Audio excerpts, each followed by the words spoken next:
हमारा डिप्रेशन, हमारी टेंशन तो हमारे साथ ही कनेक्ट है। खास करके औरतें बहुत ज्यादा टेंशन लेती हैं। कार्डियोमायोपैथी का इसमें रोल क्या है, क्या चीज है? देखें, कार्डियोमायोपैथी जो है, दिल के पट्टे जो है ना, जी। वो काफ़ी कमज़ोर हो जाते हैं। ओके। उसकी वजह से, दिल कमज़ोर होने की वजह से सांस की बीमारी शुरू हो जाती है। ये चीज़ दिल की जो शरीयानों की बीमारी है उसकी वजह से भी होती है कि दिल के पट्टे डैमेज होते जाते हैं और फिर एक स्टेज आती है कि वो फिर रिपेयरेबल नहीं होते। मगर एक मखसूस ग्रुप बच्चों में और फीमेल्स में प्रेगनेंसी से रिलेटेड जो होती है ना, जी। उसमें क्या कहना चाहिए, अल्लाह की तरफ से सहूलत ये है कि इन टाइम अगर आप ट्रीट करते हैं तो वो आम तौर पे इम्प्रूवमेंट 100% तक भी हो जाती है।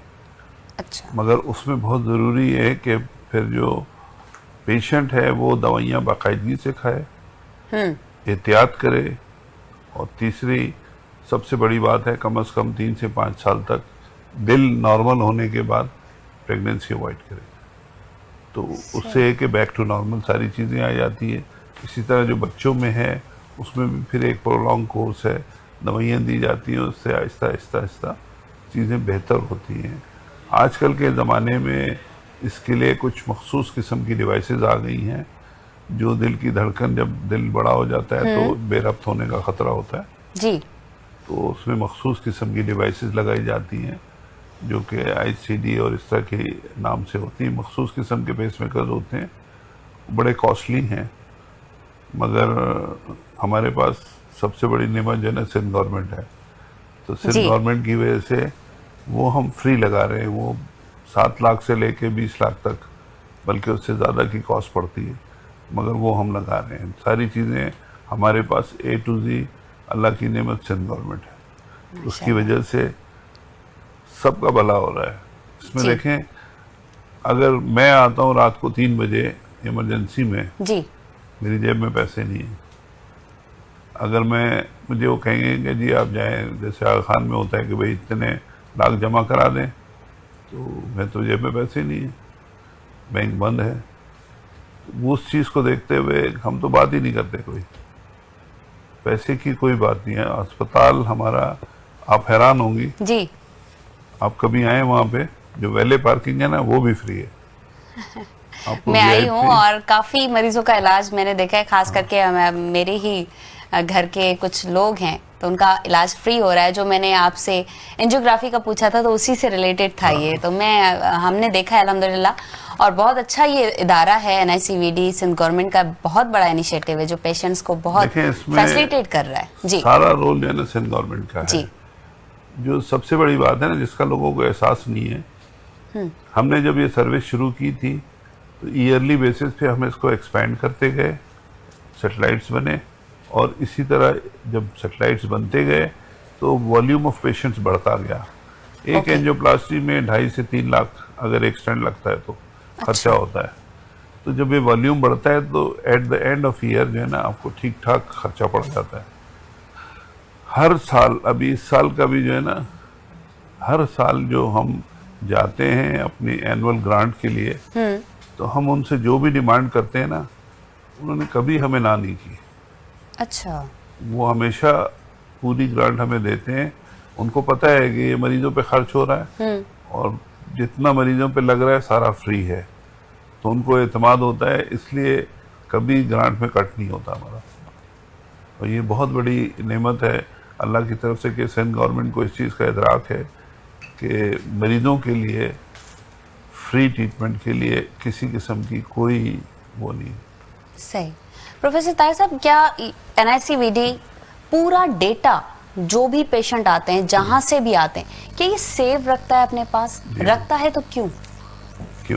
देखें, हमारे जो है ना, जो हार्ट अटैक के पेशेंट हैं, वो दुनिया की एक फैसिलिटी है ACC की, अमेरिकन कॉलेज ऑफ कार्डियोलॉजी।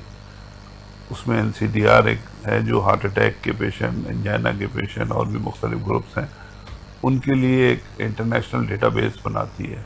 जी। उसमें तमाम पेशेंट्स का डेटा जमा होता है, तकरीबन 10 से 12 पेज का है ये। हम NCDR का पार्ट है उसका, हम ईयरली तकरीबन $12,000 देते हैं। हम उसका पार्ट हैं। जी। हमारे तकरीबन 7 से 8 कंप्यूटर ऑपरेटर हैं। कभी आप आइएगा तो आपको दिखाएंगे। रिसर्च इंशाल्लाह। डिपार्टमेंट में एक पूरा हॉल है इसी तरह का बड़ा, उसमें वो डेली जो है ना 30 से 40 पेशेंट्स का डाटा एंटर करते हैं। ये डेटा अपलोड होता है अमेरिका और ओके। इसकी एक कॉपी हमारे पास रहती है। इस डेटा की बेस पे जो हम इस वक्त लामोहल्ला बिल्कुल प्योर डेटा जो है ना हमारे पास 25 से 30 हजार पेशेंट का होगा। सही। इस डेटा की बेस पे हम फिर रिसर्च स्टडीज कंडक्ट कर रहे हैं और वो हमारे जो वर्ल्ड रिप्यूट के जो जर्नल्स हैं उनमें पब्लिश हो रही है।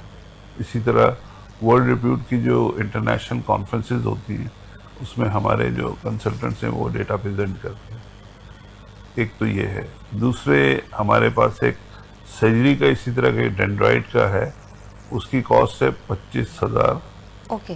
पाउंड। 25,000 पाउंड। ओके। वो हम ईयरली पे करते हैं। वो भी सारा डेटा उसमें जमा होता है। मरीज ठीक। की तमाम सर्जरी, उसकी कॉम्प्लिकेशन, ईच एंड एवरीथिंग उसमें डेटा रिकॉर्ड होता है। इसी तरह बच्चों का एक है, वो भी हमने परचेज किया हुआ है, वो भी हो रहा है।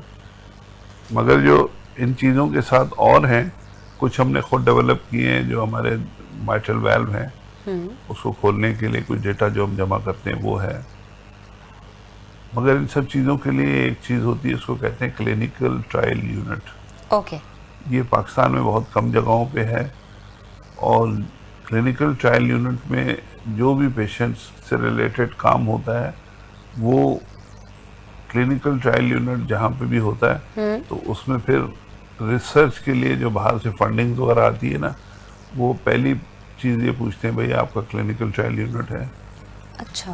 तो इससे पहले हमने एक स्टडी की थी इंटरनेशनल, जिसमें एंजियोप्लास्टी होती थी हार्ट अटैक के मरीजों की, जी। और उनका एक स्पेशल इक्विपमेंट है जिसको हम आईवस कहते हैं, शरियानों के अंदर से देखने वाला, वो और दवाइयाँ।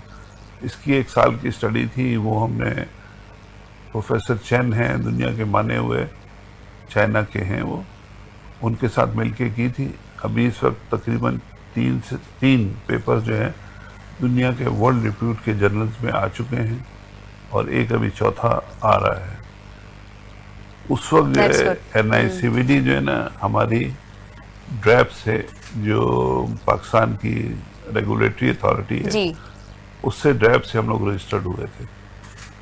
अभी हमारा प्रोसेस फिर शुरू हो गया क्योंकि अब हमारे पास फिजिकली हम क्लिनिकल ट्रायल यूनिट बना रहे हैं और ये क्लिनिकल ट्रायल यूनिट जो है ना जब बन जाएगा तो फिर we are part of the drape कि हम हो गए। फिर हमारे पास इंटरनेशनल स्टडीज़ जो आएंगी उनका फ़ायदा सबसे बड़ा ये होगा कि एक तो ये कि यहाँ पे रिसर्च का और रिसर्च ओरिएंटेड काम का कल्चर डेवलप हो जाएगा, नंबर 1।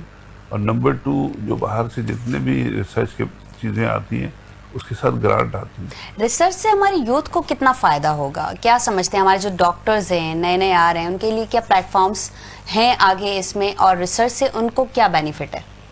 देखें, अगर आप देखें अब एक बड़ा अच्छा ट्रेंड ये हो गया है कि हमारा जो करिकुलम है BBS का, जी। उसमें भी जो है ना पेपर्स और ये सब की सबमिशन की बात होती है। इसी तरह जो बच्चे हमारे हाउस जॉब करते हैं उसमें वो छोटे छोटे पेपर्स लिखते हैं कि वो उनकी CV में ऐड होते हैं, तो फिर वो उनको फ्यूचर में फ़ायदा होता है। तो वो वहाँ से जो कल्चर शुरू होता है ना, आगे फिर जो हमारे पास रिसर्च डिपार्टमेंट बड़ा इस्टेब्लिश है जी। और उसमें फिर ये लोग रिसर्च ओरिएंटेड काम करते इसी नीयत से हैं कि हमारी जो है ना इंटरनेशनल एक्लेम की जगहों पे पब्लिकेशंस हो, हम इंटरनेशनल कॉन्फ्रेंसेस में जाएं।